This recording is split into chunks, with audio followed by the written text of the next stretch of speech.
Sabi ko nga, magpasa na sila ng batas. Walang plano eh. Oo. Parang puro band-aid, puro mga solusyon na pira-piraso. Sabi ko, itodo na natin ang tulong sa tao. Magpasa tayo ng parang bayanihan ba nung COVID, di ba 2 beses si Presidente Duterte Oo. nagpasa ng bayanihan 1, bayanihan 2. It's not perfect, pero at least may batas and then it allows you to move the budget.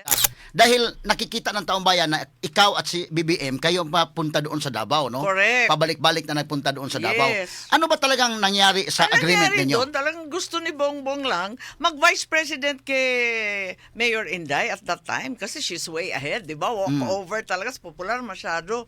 Tapos sinabi niya talaga, hindi na ako tatakbo, nag-file na ako dito sa mayor ng Davao. Kayo na mag-file, sabi sa amin. Tapos sabi ko, Bongbong, ano na? Tapos nag-file si Bongbong, sabi ko kay Inday, huy, hindi naman pwede mag-isa to. Previous to that, kasi the original is Sara and Bongo. Ayaw na nga ni VP Inday, si Mayor Inday at that time. Ayaw na niya. Si Bongbong nag-file. Yun na nga ang pinag-usapan nila. Pero never nagsabi ng term sharing. Bakit magti-term share? Pinipilit nga namin si VP Inday na siya na mag-president that time eh. Kasi madali. Walang hassle. Talagang Oo. panalong-panalo. Parang solid north dahil kayo doon sa north, then solid south dahil kay Yes. VP Inday. Kaya unbeatable. Will you admit that without the Dutertes, hindi maging presidente si BBM? Article 3, Section 4 of the 1987 Constitution provides, no law shall be passed abridging the freedom of speech, of expression, or of the press, or the right of the people peaceably to assemble and petition the government for redress of grievances. Maukini ang haligi ug sukaranan nga gibasihan ni ining tulumanon. Straight to the point. Tulumanon sa patas ug labas nga mga balita, interviews, investigative reports, undanon nga mga diskusyon ug di prinsipyo mga komentaryo. Straight to the point. Straight to the point.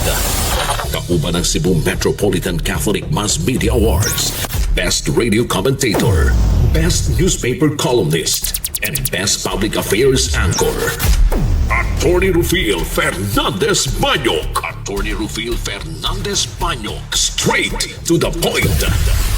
O karon, ania ang inyong anchorman.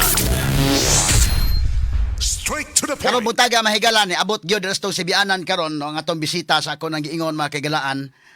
Last na ko ni nga na interview kung nahinumdum ta ni atong Sabado before the election last year, pero kanto siya ko anto Zoom interview to.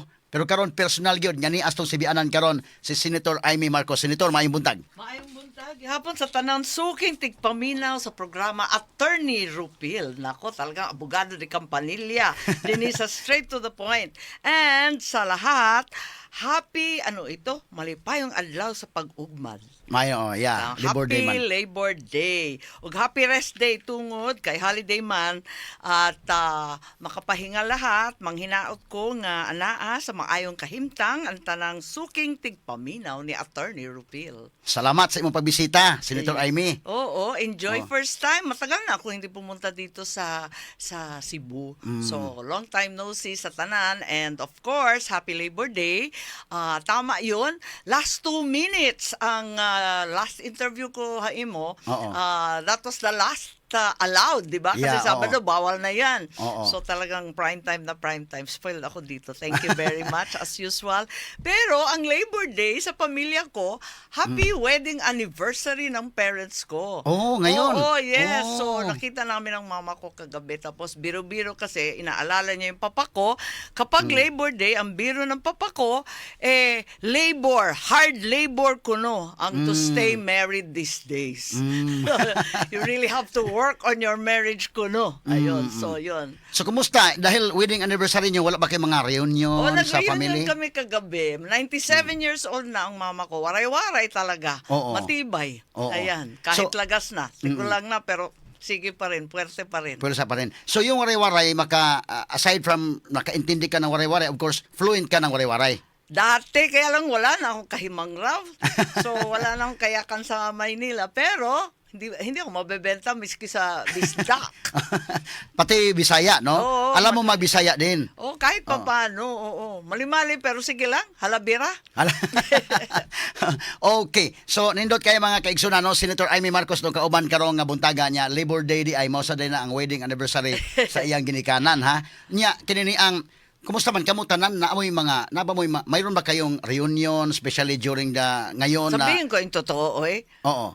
Kasi ang problema ko, naging oposisyon na ako. Oo. Para akong Cebu. Outside the Colombo na ako dyan. Kaya pag palasyo sa Malacanang, absent na lang ako. Kasi mahirap naman magplastikan. Plastikan na sa politika, plastikan pa sa pamilya. Tigilan na yan. Pero at least yung may salo-salo kayo sa pamilya, mayroon Pag kayong yung gathering. nanay ko syempre, puntahan namin kay kuan nga. 97 na siya by July. Oh, Can you 97. Imagine, no? Oo, talaga. Kasi di rin nasisina, hindi nagagalit ba? Pero kayo mga magkapatid, magkasama kayo doon sa itong Hindi, mga nag-absent na nga ako para wala nang mahirap. Bahala na yung mga bata. Kaya mo na yung mga anak ko Oo. muna. Kasi minsan iniisnab-isnab ako, ayoko ng ganyan. pero Matanda na ako, ayoko ng ganyan. Tama na. pero medyo dito muna tayo sa Labor Sa Day. chismis Labor Day. Sa chismis bigla. Yeah, Hindi. bago doon, no? Ay, Okay, hindi. so, kumusta yung Labor Day? Dahil ngayon, ang recent data ng unemployment rate sa bansa ay parang tumaas pa from 5.8% last January, Oo. ngayon naging 5.1%. Correct, Anong masasabi mo Parang dyan? nakakalito yung pinagmamalaki nilang mga datos. Actually, bitin yung datos Kasi February man yan, right Oo. after Christmas. Mataas talaga empleo pag Christmas. Pero, yung date na inaantay ko talaga na datos, dapat May 6 pa ang dating, yung updated. Kasi tatakot tayo, maraming mga negosyo nagsara. Oo. Makita mo yung Chinatown sa Manila, sa Binondo, kalahati sarado, pati yung mga mall. Mga Naku. sarado talaga. Kaya nakikita natin, pati yung construction worker, ang mag-uuma, 'di ba? Yung mga farmers natin, maraming hindi na nag-ani. At alam naman natin dito sa Cebu, ayan, ang problema sa diesel, sa gasolina, mas mahal pa sa Manila kamo. Oo. Actually, na-check ko yung diesel up to 87 pesos, yung gas up to 102 pesos na dito sa Cebu City.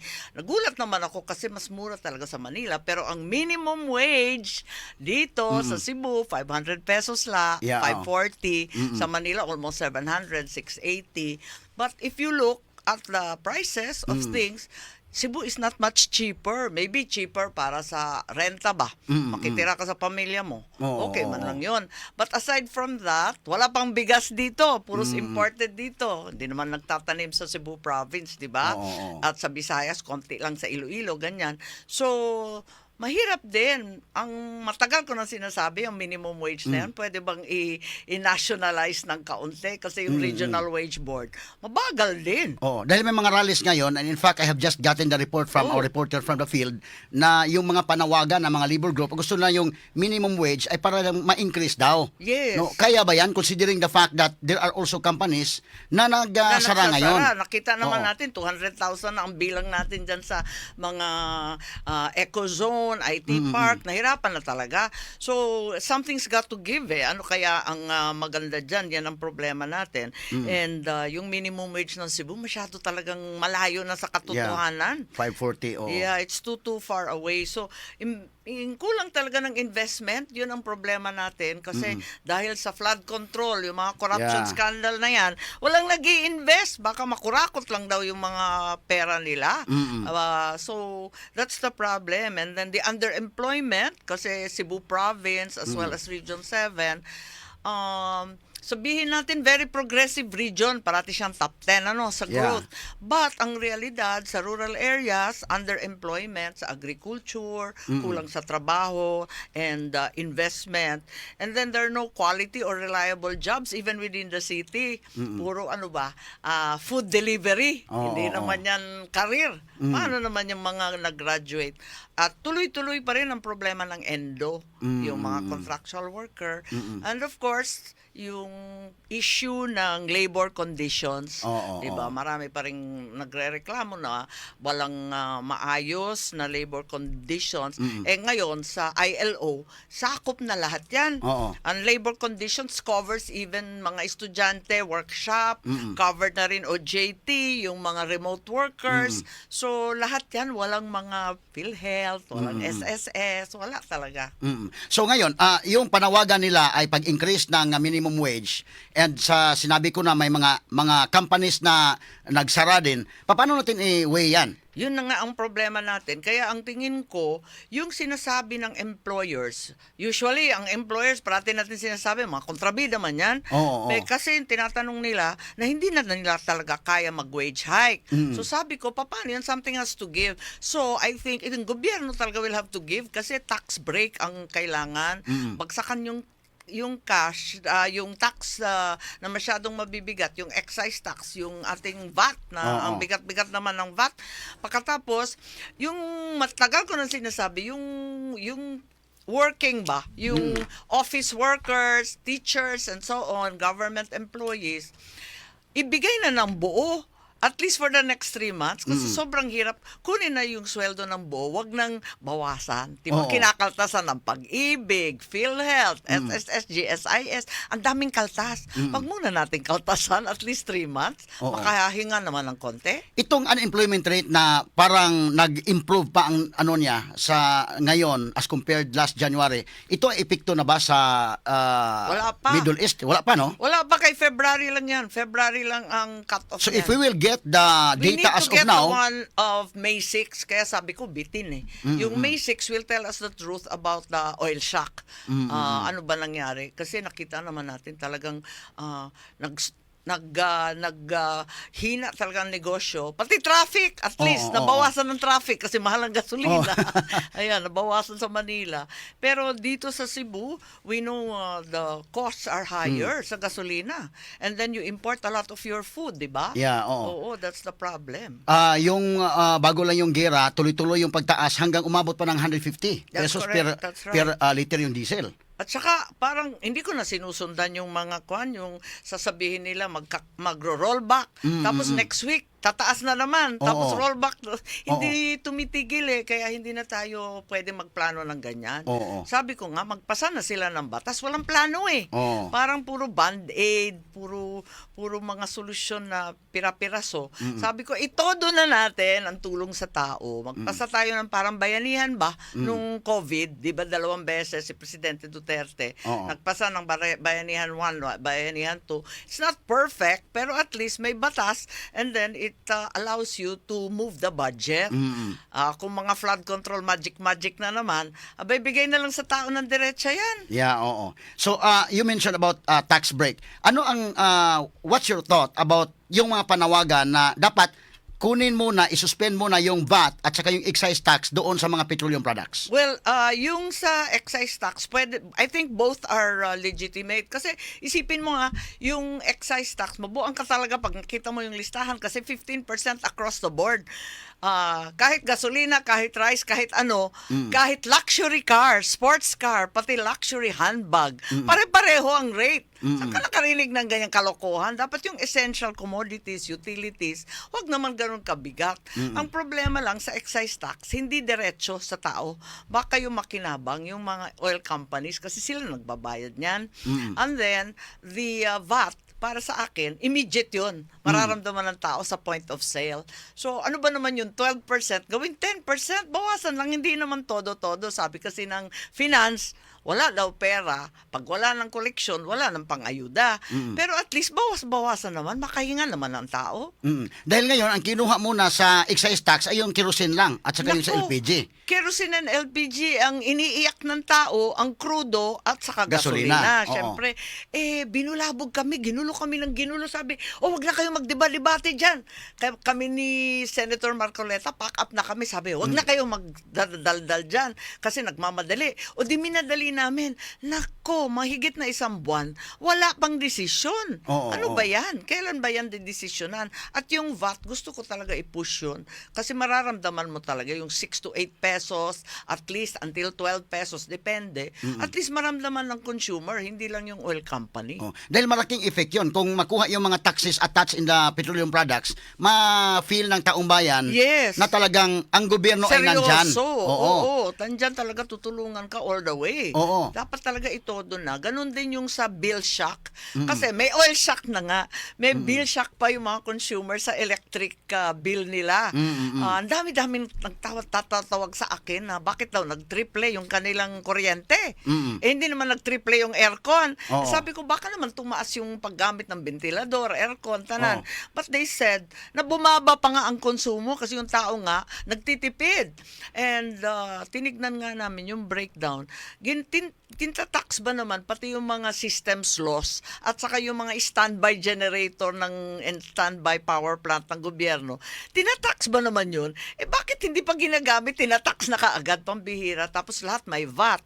Tapos may dagdag pa na senior citizens discount, lifeline rate. Dapat i-pass on na yan sa mga kumpanya. Kumikita naman ang Meralco at yung mga co-op. Bakit naman yung mga tao pa ang pabibigatin niya? Dahil pinasa nila sa tao. Yes, oo, pass on cost lahat. Bakit ipapass on yun? At saka yung systems loss at yung mga ancillary, yung mga standby ba na generator, pag nagkaroon ng brownout, may standby naman. Bakit sinisingil na? Wala pa naman brownout, siningil na kaagad, may VAT pa. Paano yan? Ba yan? Pwede ba yan makuha doon sa monthly bills natin? Dahil ang Yes, laki you can talaga. see the breakdown Kasi Yeah, oo. maintindihan mo yung generation cost. Oo. Sabihin natin Transmission kasi, cost. transmission cost. At Ayan, saka distribution. Maintindihan mo pa yun. Sige, payag ako. Okay, gets ko yan.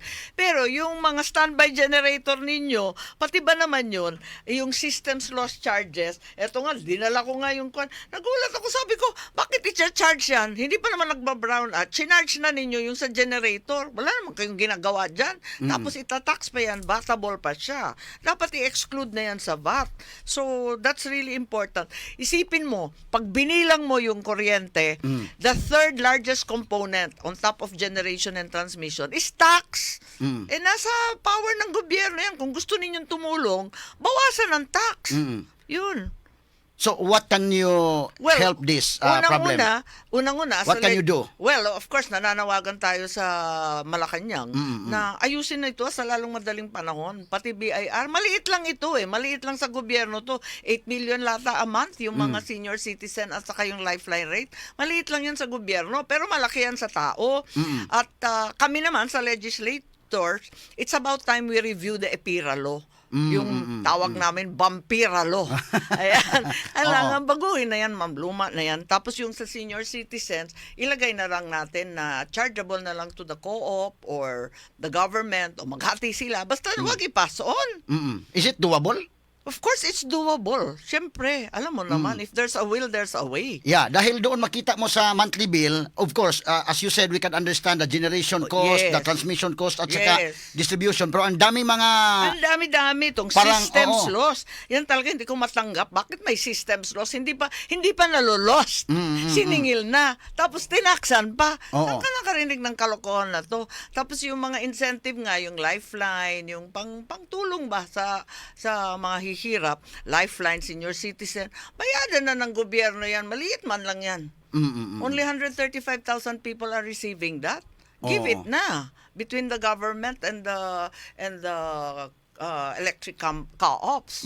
Okay, so gano'n, no? Ang mga nangyayari, sa mga issues na ito, no? Especially ngayon, Labor Day, lahat na yan ay nafe-feel ng mga kababayan natin sa labor sector. Pati yung oil deregulation law, anong sa tingin ninyo, Senator Amy? Meron akong final na amendment dyan na kailangan talaga mag-report ang mga oil companies. Parating lang tayo nagugulat, biglang, sige, rollback. Di happy tayo sa rollback. Hindi, magtataas na naman next week. Bakit hindi sila nag-explain? Hindi nagko-conduct ng public hearing? Di ba dapat mag-abiso tapos i-approve ng gobyerno at least yung pagtaas-baba at saka itong mga unbundled cost katulad nga ng systems loss. Pwede ba? I-report naman nila yan. Wag naman itong nagugulat na lang tayo bigla-bigla. Dito sa power, mayroong ERC na sila ang mag-regulate. That's correct, yes. But dito sa oil, Yes. parang because of the oil deregulation law, parang sila na lang ang Oo, bahala na mag-usap-usap. sila na. Tapos marami pang nagsasabi, cartelized yan. Oo. Yung mga big time na mga oil companies, sila mag-aareglo. Sige tataasan natin. Hindi naman pwede yan. Para naman tayong biktima at the receiving end. I think it's important that they conduct public hearings also and notify us. Huwag na lang yung i-announce, sige, bukas makalawa, magdoble na yan. Hindi na siya shock tayo to death. Hindi Dahil pwede yung ang ganyan. ungira ng Iran at saka US, yung first week pa lang ng gira, Yes. biglang nagtaas yung mga presyo ng mga produktong petrolyo. Oo, sa Ilocos, umabot ba naman ng 280% increase? Na-shock to death kami. Paano Oo. ba yun? Nag-start sa 42 pesos, biglang nag-137 pesos. Pwede ba yun? And nobody notified, no hearing, no explanation. Wala ba magagawa ang DOE dyan? Eh, wala pa silang ini-import na bago na Yeah, oil. oo. Nasa old stock pa So yun. meaning yung old stock ang bininta nila, Binenta nila sa binigyan- present oo. price. Eh sabi nila, kasi replacement cost, ganyan-ganyan. Eh sabi ko, wag ganyan, hindi pwede. Basta kung anong gusto ninyo, kayo masusunod. Pero sinabi ng kapatid ninyo na mayroon tayong reserve na good for 2 months. Pesos, yung reserve. Pag tinanong mo yung oil companies, di ba, in-announce nila 57. Nalito nga ako eh. Oo. Sa totoo lang. Totoo lang, Unang oo. reserve nila, sabi nila 27 days ito na LPG, tapos 57 days daw yung gasolina, diesel, blah, blah, blah. Tapos nung tinanong yung oil companies, hindi. Ang tinuod, 29 days lang. So, panic na. Tapos the next announcement na naman, until the end of May. Hanggang June, pwede pa. Sabi ko, ano ba talaga yung totoo? Yan ang talagang malaking problema. So, ibig sabihin- dapat magsabi sila ng totoo. Oo, Oy. dahil yung sinabi ng kapatid mo si President BBM, mayroon pa tayong reserve na almost 2 months. So, but Yes. yung mga companies That's na what he yan, said. When you talk so to they them, did not tell the truth to the President? or hindi sila nakonsulta ng todo-todo, hindi ko alam. Kaya nga nalilito ako, unang-una, dapat talaga magsabi ng totoo. Alamin natin yung totoong inventaryo. And then, hindi ko maintindihan, lahat ng buong mundo nagpuntahan na sa Russia Oo, para kumuha ng petrolyo. Bakit tayo? Instead, to buy Russian oil, we have to go to Washington DC and ask permission from the Americans. And the Americans already lifted sanctions. No more sanctions from buying oil in Russia. Di nagpuntahan na lahat, humingi na ng oil sa Russia. Bakit tayo pupunta muna sa Washington DC, nahadlok, kay bisan masina ang mga Amerikano? Oo. Anong klase yun? Nag-lift na ng sanction. Ano ba? May Russian ambassador naman dito. Bukutan naman. Pwede naman kausapin. Hindi ko maintindihan. Kasi, naalala ko, nung time ng parents ko ba, yung mami ko, talaga, ikot ng ikot yun, rampa ng rampa, para kumuha ng oil, ng government to government. Until now, until today, mag 2.5 months na tayo sa oil shock na to. 2.5 months.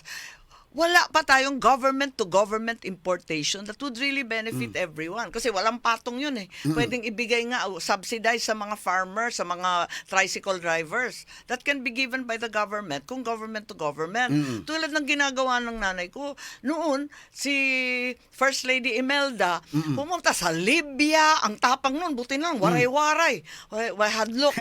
Dire-diretso siya hanggang Libya. So, at least nakatulong yung pumunta First sa Lady. Iraq. Oh. Ang dami niyang pinuntahan, talaga nagmamakaawa siya, magbigay ng oil hanggang China. Siya yung taga-biyahe. Talagang tumulong noon, Tapos no? G to G talaga yun. Ang First Lady ngayon, kumusta? Tumulong ba sa ano?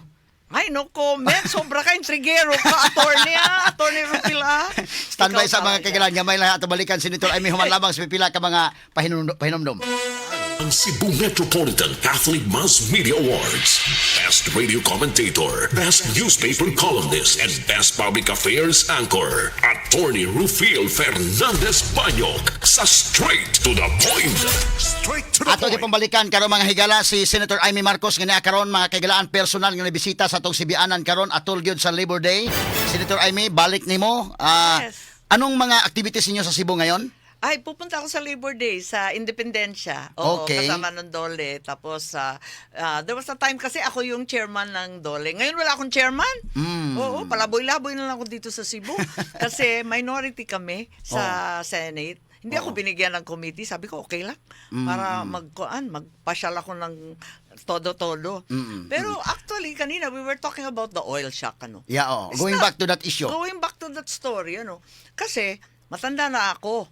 Ayan, mga tigulang, nakakaalala pa siguro, na this is not the first time sa atin. 1974, nung nagkagulo sa Iran talaga, tsaka yung OPEC, talagang ayaw na benta, nag-embargo sila. Then 1979, yung revolution sa Iran na naman. So we've done this 2 times. By right, we should know na what to do. Yun nga, that's the problem. Kaya I don't understand what's going on. Bakit yung Petron, siya lang ang gumagalaw. At iisa na lang yung refinery natin. 3 yan dati. Ano ba yan? Paurong naman tayo nito. Tapos, why are we not exploring other sources? Like I said, yung nanay ko nga, nako, sige nang punta, miski saan, sa nakakatakot na mga lugar. Libya, Iraq, hala, sige, ang waray-waray, go. Pero Dahil now, noon, parang pag may price increase sa mga petroleum products, at least, dahil wala pang oil deregulation law before, makikialam na yung gobyerno. Oo, so at least, hindi talaga yung presyo. Hindi That's talaga right. Hindi talaga lolobo yung presyo. Oo. Kasi nandyan yung PNOC. May stock, may reserve talaga yung PNOC. Pero ngayon wala na dahil Wala sa oil nang deregulation law. reserve. Yeah. Ano sa tingin mo? Kailangan ba talagang i-repeal yan? Kailangan talaga, hindi po pwede na yung oil company, sila na lang nagde-decide. Oo. Dapat talaga tignan ng gobyerno Wala yan. nang natira na power ang Department of Energy para May power yata, walang kwarta. Oo. Sus, walang pera. Yan ang problema nila. Naubos yung mga pera ng oil stabilization noon.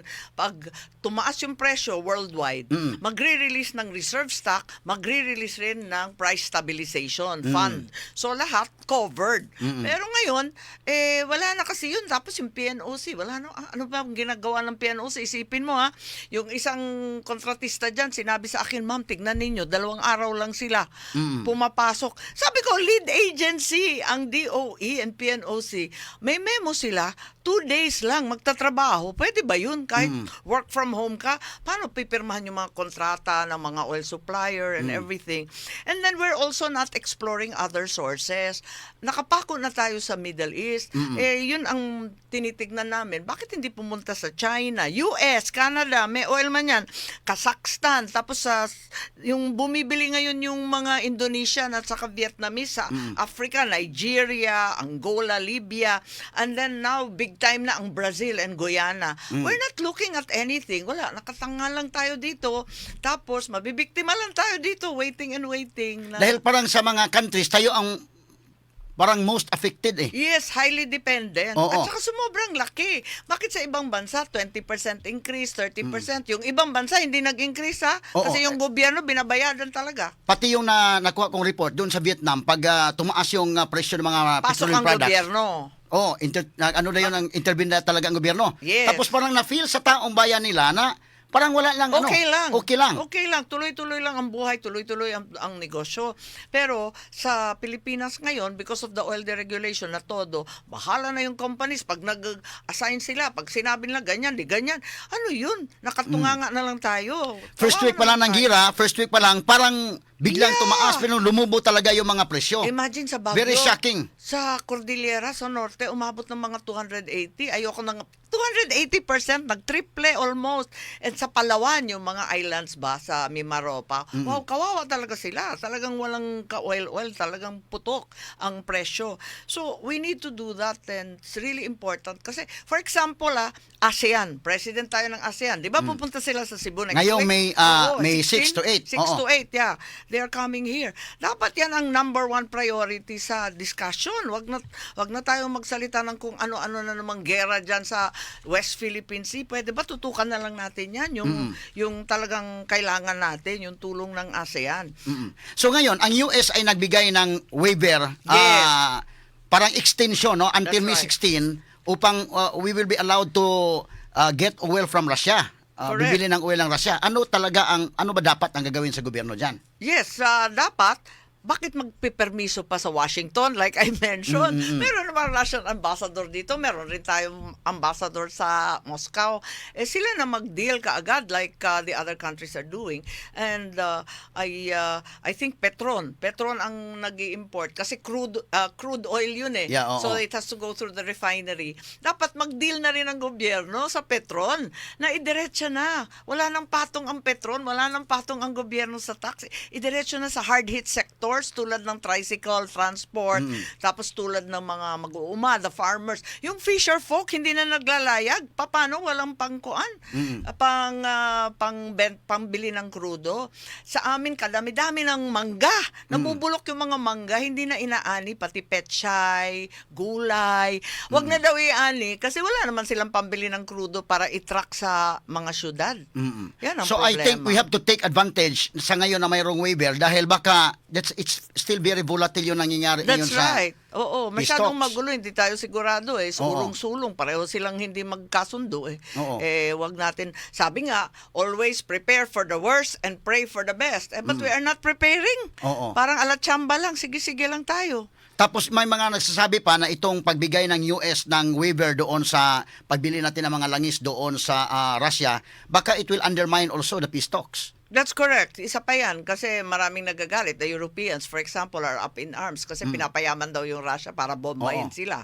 So, very oil dependent din ang European, ganun din ang ASEAN. So, now we're the president of ASEAN and they're coming to Cebu. They should really discuss a regional emergency response. Kasi syempre, pag marami kayo, kasama na rin yung malalaking bansa, Indonesia, yung mayayaman, Singapore, na sangkatutakang refinery, pati mga oil exporting. Kasi oil exporting man yung Singapore sa refined, ano? Tapos Indonesia, Malaysia, Brunei, ang dami-daming oil rin sa ASEAN.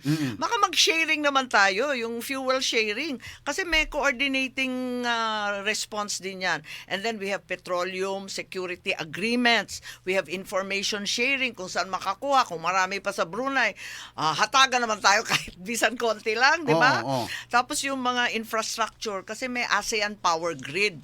Matagal na yan na ikakabit-kabit yung iba-ibang bansa. Oo. Kasi 'di ba, for example, Mindanao, malapit lang yan sa Indonesia at saka sa Malaysia, sa Sabah. Bakit hindi magkabit-kabit niyan? And all this sa amin, malapit man kami sa Taiwan, 'di ba? Mag-share konti and broaden the trade so that no more trade restrictions kung galing sa ASEAN. Wag nang patungan ng sobrang tax kasi yung tax ang nakakalaki niyan. So we should share tapos yung kaalaman nila. Imagine Thailand, ang dami-dami ng electric vehicle. Oo, Ayan, oo. dapat pumunta na tayo dyan. At palawakin na yung mga windmill, solar, everything. Mas long term na yon. But nevertheless, Sana may maging fruitful yung ASEAN meeting ngayon dito sa Cebu At by saka, May 6 to 8. Tama. And Oo. dapat tutukan talaga nila yung problema natin. Huwag na yung mga kung ano-ano pang political issues kasi ito talaga ang kailangan ng tao. Ito muna. Dahil Kailangan talaga ng tutok-tok. sa kadami-daming problema, pero parang yung binigyan ng priority ng gobyerno ay iba. Impeachment. Impeachment kay VP Jesus, Sara. lintian na impeachment. Nakakaloka, di ba? Oo, obligado kami makinig sa Congress. Nahihilo ako, ang gulo-gulo. Oo. Pero ayoko masyadong mag-comment kay magiging judge kami. Yeah, oo. Will ultimately become judges when it reaches the Senate. Sabi nila, forthwith. Ayan na yung one and only word na forthwith na kaagad-agad daw dadala sa Senado. But I wish we put that aside muna yung mga politika na yan na hindi naman nakakapagbigay ng murang gasolina, hindi naman nakakadagdag ng pagkain. Oo. Wala naman yan Di ba kung tutuusin, ang layo-layo pa ng 2028 Pero pag dahil nandiyan na may probable cause na daw sabi ng House Committee on House, Justice, oo. tapos it will go to the plenary, baka makakuha ng 1/3 vote sa aabot sa Senate yan. That's So right. sa inyong from your end, Senator, dahil you have been parang may perception ang tao na you have aligned yourself at times with the Duterte camp despite being the president's sister. Yes. So paano ninyo ma-ensure na maging impartial kayo doon sa Senate Court Well, at the impeachment end of court the hearing? day, abogado ka naman din Campanilla. Alam mo naman yan. It ends, you only follow the evidence, ano. Kung saan ka dalhin ng ebidensya, kung ano yung mga testigo. Pero kung mga buang-buang na testigo, katulad ni Madriaga, sorry na lang, hindi ako makikinig dyan. Kasi bakakon masyado kung ano-anong sinasabi. Alam ko yung mga topic nung tungkol na may deal ko no, na term Yeah, sharing. Wala naman ganun. Oo. Andun kami. Oo, dahil ganito no, even if you will become a senator judge, pero dahil nag-conduct na kayo ng press conference, for the benefit sa mga listeners natin ngayon sa DYHP at IFM at saka yung mga social media platforms natin, ano ba talaga yung nangyayari doon sa affidavit na? Dahil yung affidavit niya, parang all-in-one ba? All-in-one, labo-labo. Parang all-in-one coffee ba? Correct. No? Yeah. Pati Hindi yung- 3-in-1 talagang all-in-one Nahilo Oo. nga ako dun Oh, so yung term sharing na yan, dahil ikaw, alam ng taong bayan na ikaw ay very knowledgeable on that, you're privy to that, dahil nakikita ng taong bayan na ikaw at si BBM, kayo papunta doon sa Davao, no? Correct. Pabalik-balik na nagpunta doon sa Davao. Yes. Ano ba talagang nangyari sa Ang agreement nangyari ninyo? doon, talagang gusto ni Bongbong lang mag-vice president kay Mayor Inday at that time kasi she's way ahead, di ba? Walk over talaga, popular masyado. Tapos sinabi niya talaga, hindi na ako tatakbo, nag-file na ako dito sa mayor ng Davao. Kayo na mag-file, sabi sa amin. Tapos sabi ko, Bongbong, ano na? Tapos nag-file si Bongbong, sabi ko kay Inday, huy, hindi naman pwede mag-isa to. Kailangan ko Tapos, yun nga, si Bongbong pinatawag sa palasyo, kung talagang tatakbo ka at si Inday hindi natatakbo, pwede ba si Bongo? Yun yung parang compromise. Si Pero Bongo ang tatakbong presidente Oh, or yes. vice president? And then mag-slide. O then Bongbong. Or Bongbong and then Vice President. Si Bongo. Oo, correct. That was the real story. Pero previous to that, kasi the original is Sara and Bongo. Ayaw na nga ni VP Inday, si Mayor Inday at that time. Ayaw na niya. Si Bongbong nag-file. Yun na nga ang pinag-usapan nila. Pero never nagsabi ng term sharing. Bakit magti-term share? Pinipilit nga namin si VP Inday na siya na mag-president that time Kasi madali. Walang hassle. Talagang Oo. panalong-panalo. Oo, dahil PRRD was still there in Oo, Malacanang. incumbent yung papa niya. Incumbent. Super popular. And then, All government LGUs, mga mayors, lahat, governors. 100%. Oo. Oo, higit sa lahat, mahal ng tao. Oo. Ayun. And it was a walkover sana. Oo. Pero, yun nga, she chose to file in Davao. Pero ang nangyari, nagpalit rin ang isip niya na kailangan niya mag-serve at yung mga masyadong ma-disappoint yung mga Sara All at DDS at yung mga kaibigan at parang duty mo na rin na mag-serve, di ba? Pag you are called to serve. So, sabi niya, sige na nga, Vice President, nagpa-survey pa kami, everything. And, So kaya dahil doon, no, yung lahat na mga And factors na nandyan sa kanya, number one sa rating, Yes. mataas yung rating niya, ang papa niya na sa Malacanang. Yes. Kaya medyo imposible yung sinabi ni Madiaga na siya ang in charge daw talaga, sa hindi nangyari yun. ways and means. At never kami nag-meeting kay PRRD. Nagulat na lang ang pobreng presidente. May kasalanan nga kami dyan kasi hindi naman niya alam nangyayari. Oo, last minute na lang niya nalaman na tumakbo na si Bongbong. And then later on with Sara, he did not So know. originally, sa sinabi mo na, willing si Bongbong talagang mag-settle sa pagka-vice president ni Sara. Yun lang talaga ang gusto. Yun Oo, lang oo. talaga. Kasi akala namin tatakbo. Bakit naman hindi tatakbo? Sobrang lakas. Oo. Paano mag-term sharing na ganun kalakas? So how did you convince Inday to run to slide down and Ay, run naku, you for... have to ask her.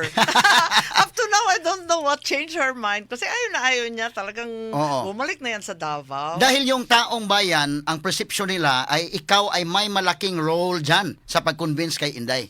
Well, kinausap ko siya. Sabi niya, we have a duty to serve, di ba? Yung pag tinawag ka, talaga naman, hindi ka mag-serve. Sabi niya, mag-serve naman ako, mayor. Sabi ko, hindi national Kasi yun ang hinihingi ng tao na may kasunod yung tatay mo. Ayun, na-convince naman. Tapos yung kuwan siya, alam mo naman, si VP, ibang klase, sabi niya, naku, baka mahina ako dyan. Parang si Bongbong, matalo kami kasi pag Duterte at Marcos, kailangan presidential. Matalo pa ako sa VP. Nagpa-survey pa kami, 2 survey. Naku, araw ng patay nun. Sabi ko, paano ako magpa-survey sa patay nito?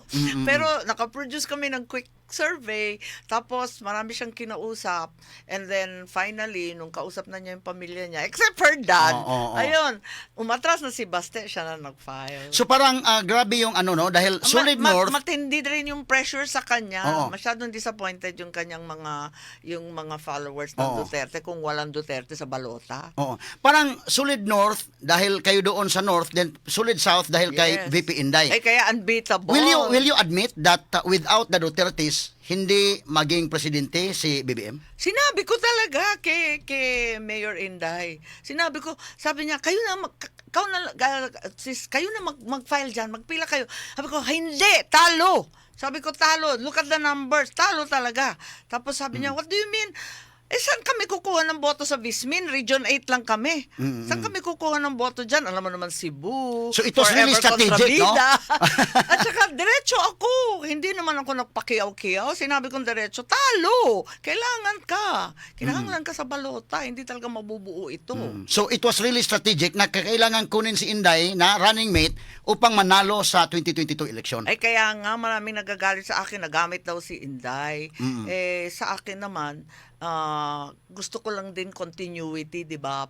Waray samok ba? Para tuloy-tuloy yung mga ginawa ni Presidente Duterte, hindi katulad ngayon ang gulo-gulo. Wala na tayong narinig kundi skandalo, kurakot. Ano ba 'yan? Ang hirap ng ganyan eh. Naging politika na nabaon tayo sa impeachment instead of oil shock. Ano ba ito?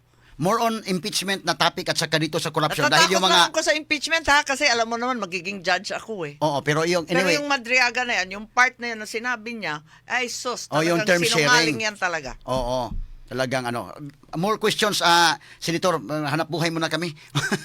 Standby mga kaigsunan ato sa padangat na pipila ka mga mahinungdanong pahinumdom. Ang Cebu Metropolitan Catholic Mass Media Awards. Best Radio Commentator, Best Newspaper Columnist, and Best Public Affairs Anchor. Attorney Rufiel Fernandez Banyok sa Straight to the Point.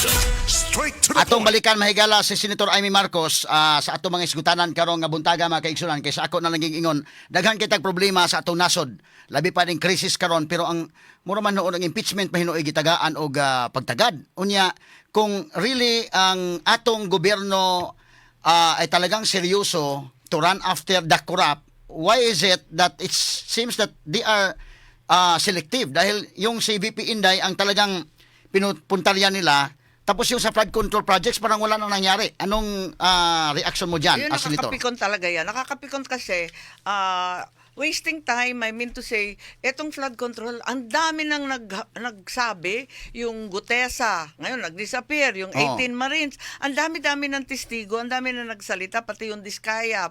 Ang dami talagang gustong humarap at may bigat din ang sinasabi. Kahit sabihin natin na yung iba medyo malabo or alanganin, dapat pakinggan lahat yan. Kasi importante na mahabol yung mga kawatan, isoli yung mga pera kasi we really need the money now. Dahil Kailangan talaga ang ayuda. That issue Karon. is close to the heart of the Cebuanos dahil Yes! nabiktima kami sa Bagyong Tino. Super! May namatay na 150 plus at mayroon pa mga missing Yes. dahil sa mga flood control Correct. projects sa Hindi Palpak. lang pera-pera, kundi buhay talaga pinusta ng tao dyan. Ang Oo. daming flood control na pag nakita mo, karton lang yata yan at saka mga papel-papel doon. Ano ba yun? Tapos itong mga kawatan na mga big time. Eto nga, bakit hinuhuli yung mga small time na engineer, mga kontratista, Oo. na kung tutuusin, utos-utusan man lang yun, mga katsoy man lang sila. Yung mastermind, libreng-libre, pa golf-golf. Oo. Paikot-ikot lang dyan. Ano ba yan? Bakit hindi hinuhuli ang mga yan? Oo. Kaya yan ang nakakatakot. Tapos yung mga kailangan magsalita, pinagbabawalan, tinatago, tinatakot. Naku, pasalitain na lahat yan na matapos na to. Imagine ka, si Madriaga, mayroong mga allegations, Yes! wala namang resibo, walang pictures. Walang But itong nothing. 18 Marines, mayroong sinabi, naghatid kami ng pira, may Yes! pictures. May pictures, may resibo, May may resibo. ledger. Kompletos, Ricardos, pati si Gutesa, sakto man yung mga address, totoo man yung mga address na yun. Oo, yung oo. mga mali-maleta, kompleto talaga. Bakit hindi natin pakinggan? Pati si Saldico, ang dami niyang binigay ng mga ledger, listahan. Bakit hindi natin tignan kung nagmamatch yung mga pera-pera na yan? Kasi importante talaga malaman natin yan. Sino talaga yung nasa on top of it? Huwag na itong mga maliliit. Eto na naman tayo sa mga dilis, mga sardinas, mga maliliit. Yung mga big time na talagang todo buwaya. What do you think prevents Senator Lacson not to continue? Parang hindi. Ay nako, kailangan kuan. Tanungin mo siya. Kasi nagagalit sa akin. Nasabunutan na ako niyan. Inis na yan sa akin. Pero when you evaluate the way Senator Lacson is handling the investigation as chairman of the Blue Ribbon Committee, parang bang seryoso siya o parang kulang? Well, seryoso siya, pero very disappointed kami sa minority kasi nga tulad ng sinabi mo, ba't hindi patawag yung iba? Yung mga mabibigat, yung try-give. Yung try-give yung tao ni Oo. sa Olaybar. USEC. Oo, Olaybar. Bakit hindi nandun siya. He was right there. Hindi tinanong kahit minsan. Siya nagsabi dun sa mga bilyon-bilyon ng mga maleta. Siya daw nagtanggap. Bakit hindi tinanong? Nandun na yung tao Oo. Kaya nga nagtataka nga kami, ba't hindi tinatanong yung mga importante?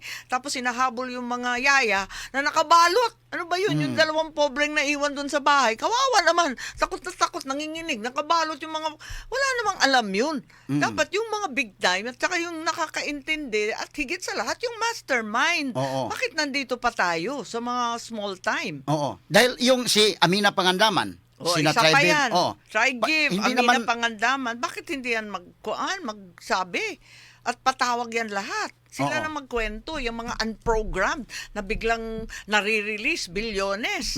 That's the biggest slash fund in the entire budget. Ano bang kalokohan yan? Unprogrammed yan, ha? Supposed to be, hindi yan gagalawin unless may extra pera. Ay nako, magulo. Hindi namin naintindihan. Kaya gumawa kami ng sariling report, minority report. Nagalit naman sila, bad manners daw mag-minority report. Sabi ko, since when naman bawal magsalita? Demokrasya man to. Dapat lahat pakinggan. If you don't mind, let me ask you about a more sensitive question. No? Kumusta yung relasyon ninyo ni brother mo, BBM? Ay, wala na. Hindi ko na siya nakikita. Siguro isang taon na mahigit. At saka previous to that, talagang hindi na kami nagsasalita. Parang nakikita ko siya sa mga official function. Pero ngayon, hindi na ako inimbita. Okay lang. Pero Hindi kung na ako magkita kayo, mag-hug naman kayo, magbibiso-biso naman kayo. Actually, mabait naman si Bongbong. Okay lang naman all the time. Parati naman siya very proper. Kaya lang, yun nga, ang nasusunod, minsan hindi naman yata siya. Marami talagang buhaya sa palasyo. So sa Kaya tingin ganun. ninyo, mayroong ibang tao dyan na yung responsible of running the country, hindi na si BBM? Ewan ko kung sino-sino yata ang nasusunod Kung minsan, naaawa na nga ako sa itsura.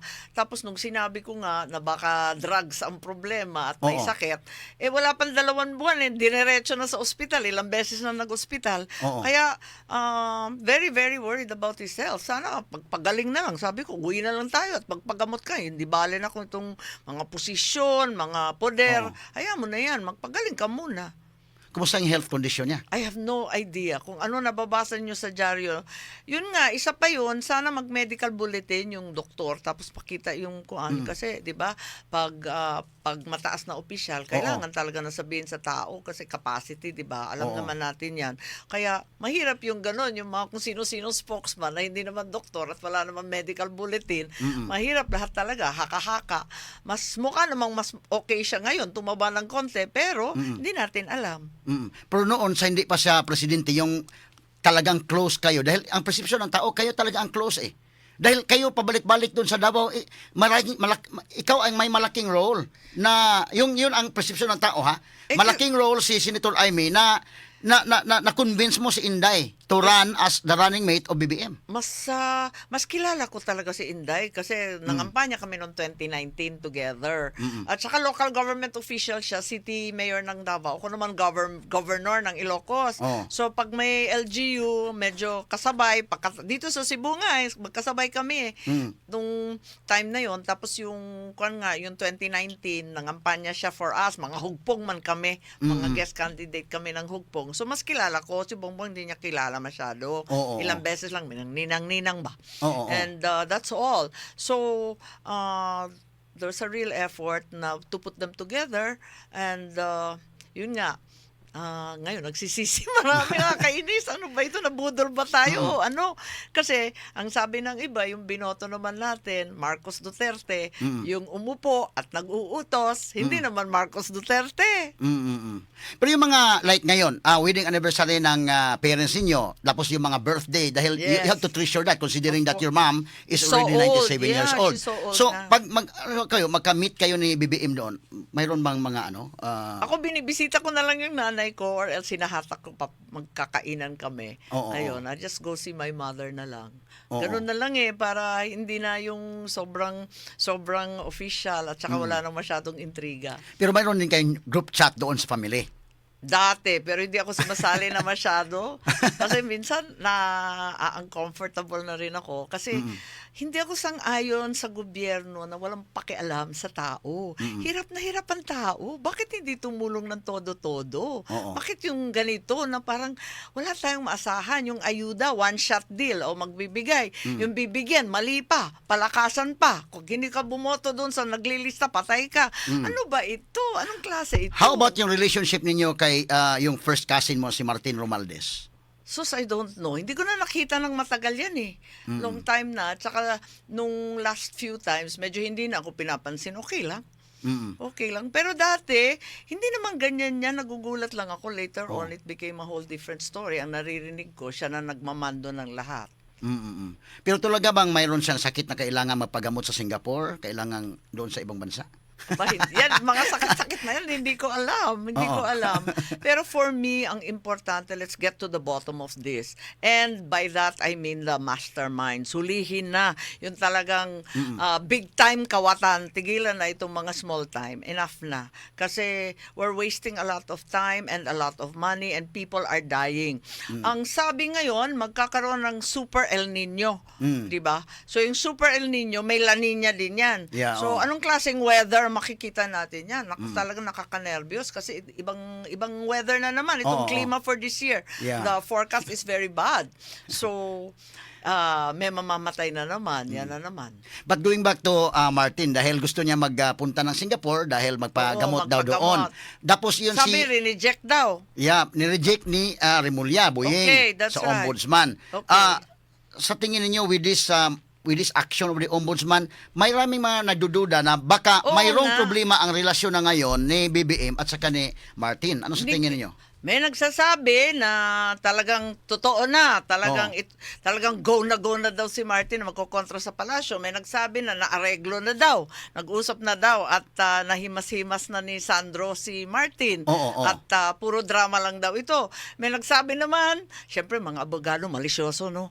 Sabi talaga na, gusto lang daw ipain yung kaso, tapos i-drag, i-delay, tapos ang ending, dismiss on technical deficiencies by 2028, kampanya, hindi na mahalata yan, or midnight ipapardon ni BBM para sa next 2028, kung sino man umupo, double jeopardy na.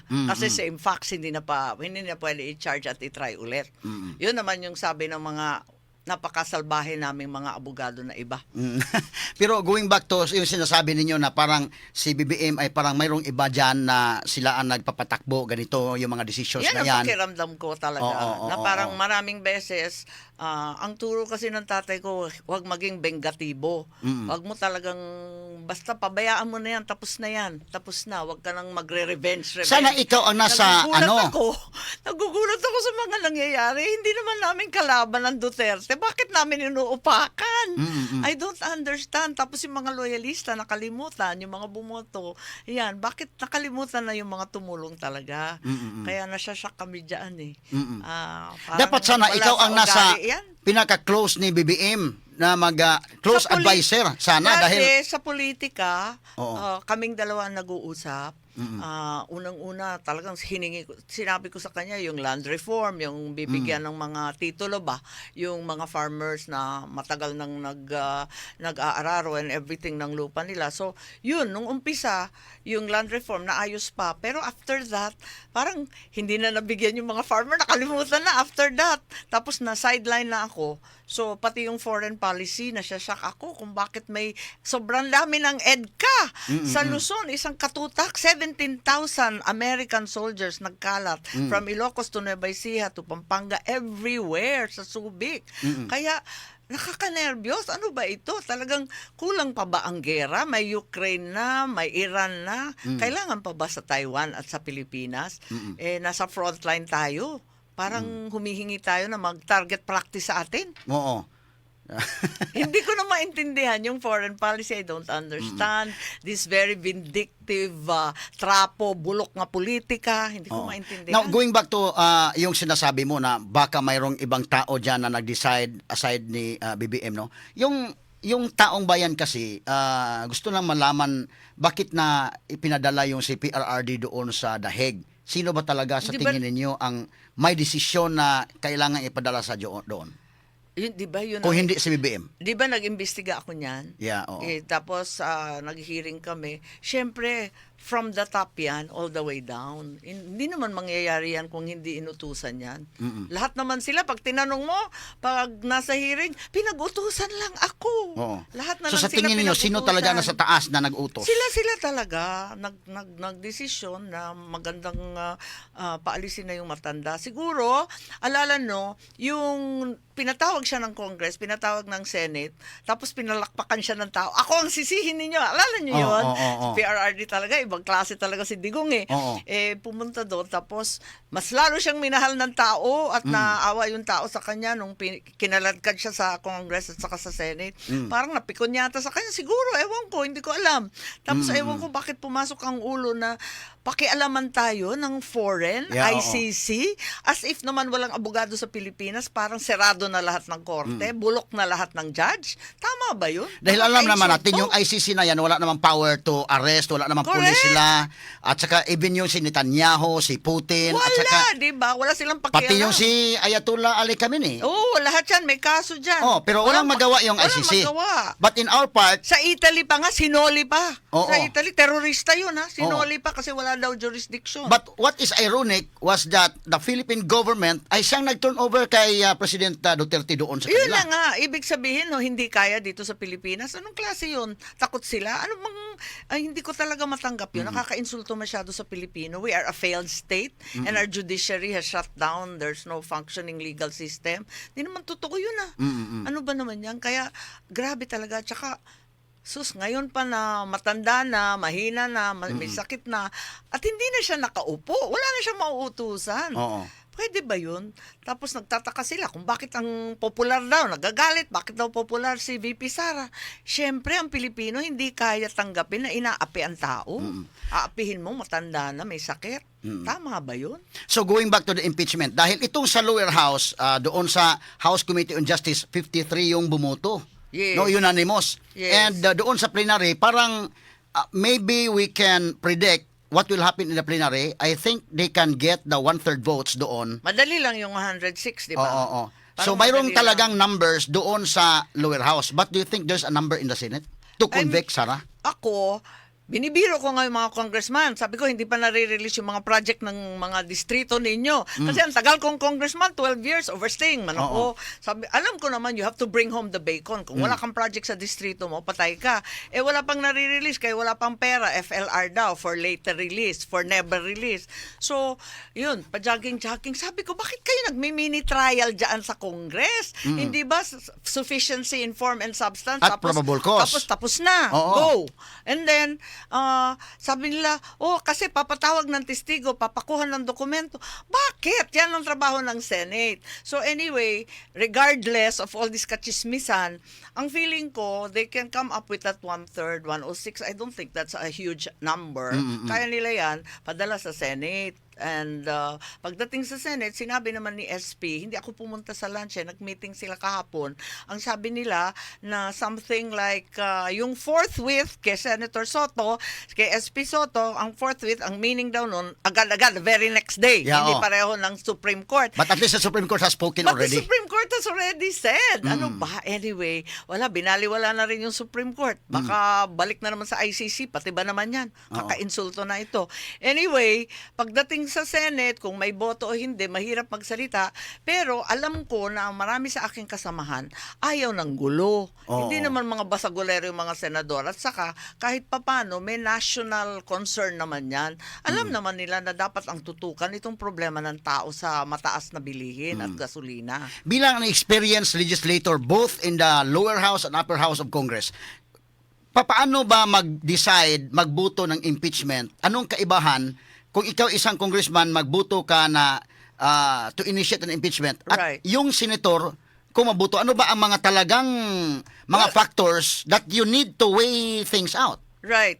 Firstly, ang impeachment is not an ordinary judicial proceeding. We all know it's political. Yeah, oo. Hindi naman legal 'yan, political 'yan. Kaya titimbang mo rin yung political weight, hindi ba? Hindi lang talagang legal. So sa House, we know naman, ang titingnan lang nila tama ba yung papel, kumpleto ba yung address, yung pangalan, ganyan, sufficient informed. In substance, mukha naman may ebidensya, mukha naman matino yung testigo. Ayun, di probable cause na siya. Diretso na yan sa Senate. Sa Senate, mismo na yung trial. Hindi mini-trial dyan sa ibaba, kundi talagang trial full-blown with the testigo, ebidensya, and then you have to weigh it on its face. And then the merits, yun na ang ititimbang. So, yan ang titignan namin bilang judges. Maraming mga re-electionist dyan sa Ayan Senado. na nga. Totoo ba na aside from closely evaluating the evidence, the senator judges will also consider ano ang pulso ng taong bayan?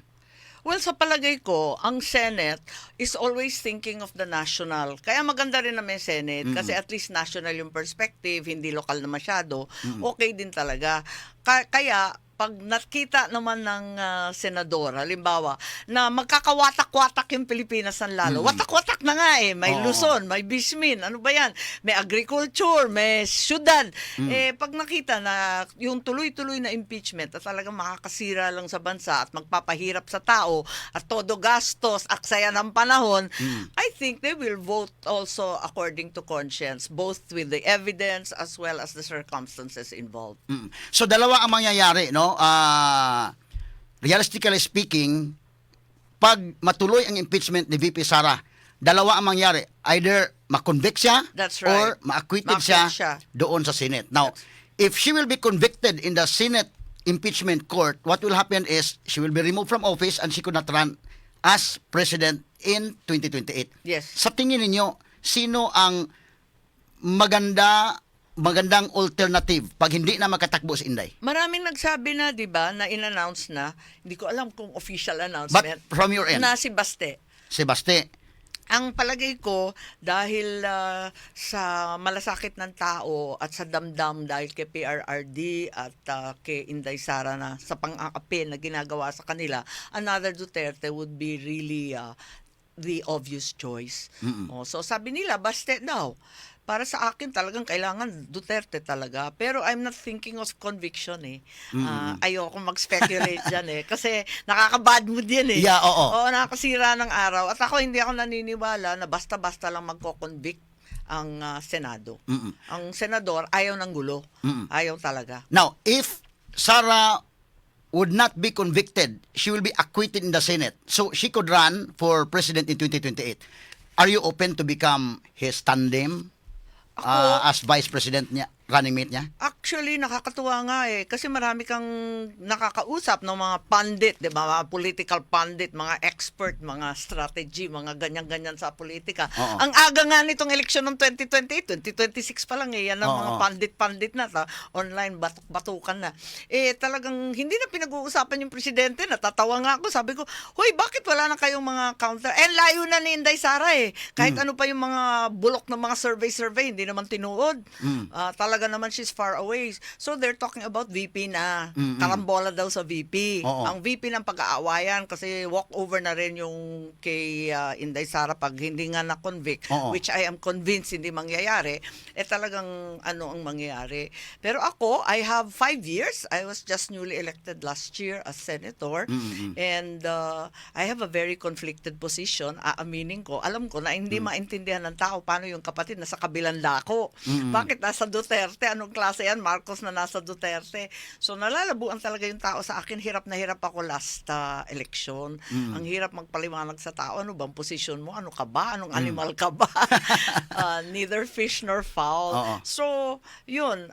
Ayoko talaga tumakbo. May posisyon naman ako ng 5 years. Marami naman dyan ang pagpipilian.